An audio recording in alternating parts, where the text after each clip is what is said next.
가지 않습니다. 사지 않습니다. 2019년 전국적으로 큰 파장을 일으켰던 이른바 노 재팬. 일본 상품 불매운동의 슬로건을 다들 기억하실 겁니다.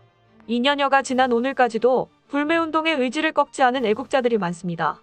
한국 땅에만 186곳의 매장을 가지고 있던 유니클로에 파리만 날리게 해 40여 곳에 문을 닫게 하는 등 한국인의 저력을 보여주었는데요. 당시 한국인들의 반일 감정은 격해질 대로 격해졌던 상태로 필연적으로 일본에 방문도 하지 않게 됩니다. 일본은 자국 특유의 문화를 내세운 관광업이 하나의 밥줄이었던 터라 한국의 일본 불매에 바로 큰 영향을 받게 되었죠.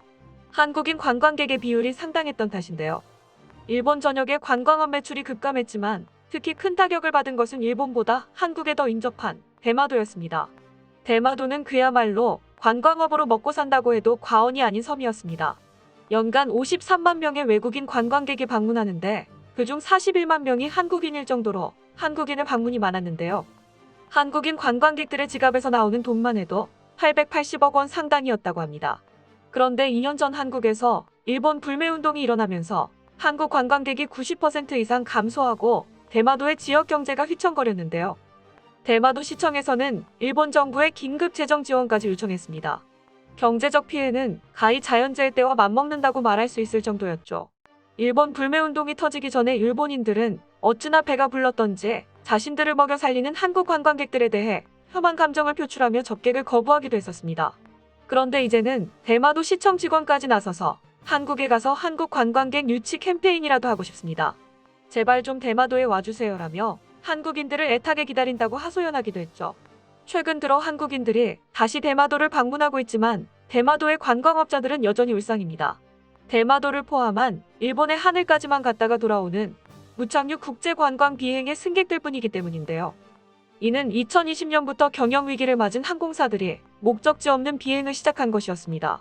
2인 묶음 상품이 12만 원 이하로 부담스럽지 않은 가격으로 기분 전환을 하고 면세점에 들러 쇼핑도 할 수 있어 상당히 인기입니다. 어떤 항공사는 무착륙 국제관광 비행으로 적자에서 벗어나 흑자까지 달성했다고 하는데요.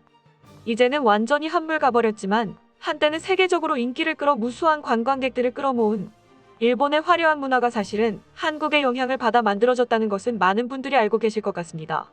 고대의 외는 아주 미개한 나라였으며 고구려, 백제, 신라, 가야로부터 불교와 유교 사상, 건축 기술 등을 받아 문화를 형성했다는 것은 국사책 몇 페이지만 뒤적여봐도 알 수 있는 사실인데요. 특히 지리적으로 가까웠던 백제의 영향이 아주 컸다고 합니다. 그런 만큼 지금도 일본에는 한국 느낌이 풀풀 나는 문화재가 많죠. 대마도에서도 마찬가지인데요. 심지어 대마도는 과거의 한반도의 땅이었습니다. 그랬기 때문에 한국의 흔적들이 자꾸만 발견되고 있고 일본은 그런 흔적들을 지우고 왜곡하느라 바쁘죠.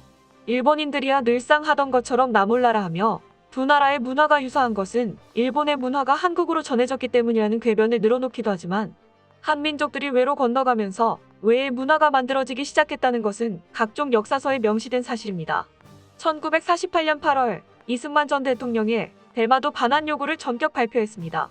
이듬해 1월 연두기자회견에서도 이 대통령은 일본의 배상 문제를 이야기하며 다시 대마도를 거론했습니다. 대마도가 우리 섬이라는 것은 더 말할 것도 없다. 350년 전 일본인들이 그 섬에 침입해와서 도민들이 민병을 일으켜 일본인과 싸웠던 것이다. 그 역사적 증거는 도민들이 이를 기념하기 위해 대마도의 여러 곳에 건립했던 비석을 일본인들이 뽑아다가 동경박물관에 갖다 둔 것으로도 넉넉히 알 수 있을 것이다. 이 비석도 찾아올 생각이다. 1870년대에 대마도를 불법적으로 삼킨 일본은 포츠담 선언에서 불법으로 소유한 영토를 반환하겠다고 했기 때문에 우리에게 돌려주어야 한다라고 말했죠. 이런 이승만 대통령의 대마도 반환 요구 주장을 뒷받침하는 지도가 발견되었습니다. 일본 에도 시대의 학자 하야시 시에이가 작성한 삼국접양 지도가 바로 그것인데요. 1785년 편찬한 삼국 통남도설에 수록된 지도로 일본과 그 주위 삼국인 조선, 육휴 하이국을 담았습니다. 내용을 보면 일본은 파란색으로, 조선은 노란색으로 칠해져 있는데 대마도와 독도도 명명백백하게 노랗게 칠해져 있습니다. 1806년 원본지도 한부가 유럽으로 건너갔는데 동양학자 클라프로토가 현지 정찰을 마친 끝에 1832년 프랑스어판으로 찍어냈습니다. 즉 몇 차례나 검증이 된 지도라는 것이죠.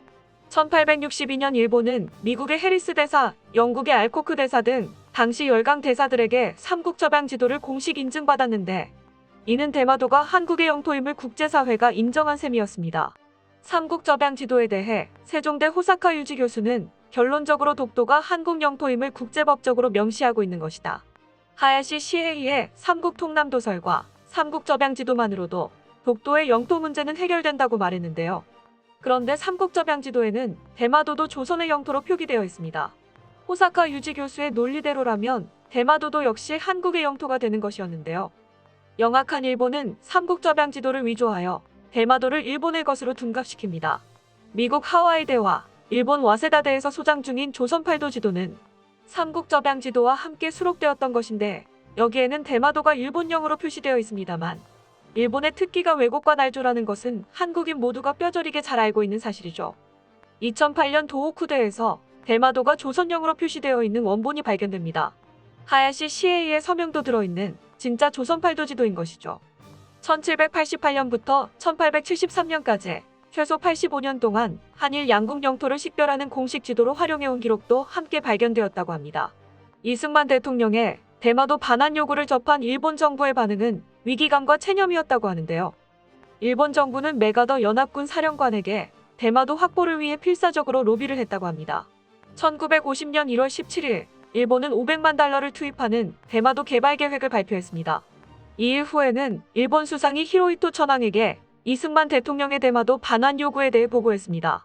하지만 6.25 전쟁이 터지면서 대마도 영유권 주장은 흐지부지되고 말았던 것인데요. 대마도의 영유권 연구에 푹 빠져 논문과 책까지 발간한 바 있는 김상훈 대령은 한보도 매체와의 인터뷰에서 1855년 영국에서 제작된 지도에는 일본 각 지방을 구역별로 번호를 매겨놓았다. 그 지도의 하단에 대마도와 이키섬은 일본 왕국에 포함되지 않는다고 적혀있다. 1945년 국내에서 발행된 조선해방기념판 최신 조선전도에도 대마도를 우리 땅으로 표기해 놓았다고 말해 대마도가 한국 땅이라는 주장에 힘을 실어주기도 했죠. 대마도가 한반도의 땅이었다는 증거는 기록뿐만이 아닙니다. 대마도와 일본의 큐슈 지방 일대에서 한반도의 유물들이 출토되기도 했는데요. 대마도에 수도 없이 많은 고대의 무덤들 속에서 한반도의 유물들이 발견된 것이죠. 가야 계통의 도질토기와 세형 동검, 철검, 철촉, 철겸, 유리구슬과 신라 계통의 토기가 출토되었는데요. 함께 나온 외 계통의 세키는 한반도 계통의 도질토기를 흉내낸 것으로 가야인들이 대마도에 이주했음과 기술을 전파했다는 증거입니다. 특히 카미 가야노키 유적에서 수습된 세형 동검은 한국에서 출토된 동검들과 완전히 똑같습니다. 이는 한민족이 대마도를 지배했을 거라는 사실을 짐작해야 합니다. 바다에 떠있는 산이랄 수 있을 정도로 산지가 많아 가용 면적도 적고 인구가 적어 지역적 특색도 없고 독도처럼 천연자원도 나오지 않는 별 볼 일 없는 이 작은 땅을 일본이 사수하는 데는 이유가 있습니다. 일본이 대마도를 시료 지배함으로써 얻는 주변 해양 영토의 가치가 엄청나기도 하지만 대마도가 한국의 땅임을 인정하게 되는 순간 일본인들이 그렇게나 자랑스러워하는 자신들의 문화가 한국의 영향으로 만들어진 것이라는 사실을 증명하는 꼴이 되기 때문입니다. 또한 제국주의 시절 일본은 불법으로 독도를 잠시 편입했었는데요. 그를 기반으로 독도의 영유권을 주장하고 나선다면 오래도록 우리 땅이었던 대마도에 대해 우리가 영유권을 주장하는 것도 정당한 대응이 됩니다. 일본의 역사 왜곡은 어제 오늘 일이 아닙니다. 이제는 아주 지긋지긋해서 무시하고 싶을 정도인데요. 그렇다고 정말로 무시하고 귀 막고 손 놓고 있으면 일본의 바람대로 되어버리기 때문에 경계를 늦춰서는 안 됩니다. 언젠가는 대마도도 돌려받고 우리의 독도에 대해서도 아무 말 할 수 없도록 일본을 항상 경계하고 이길 때까지 맞서 싸워야만 할 것입니다.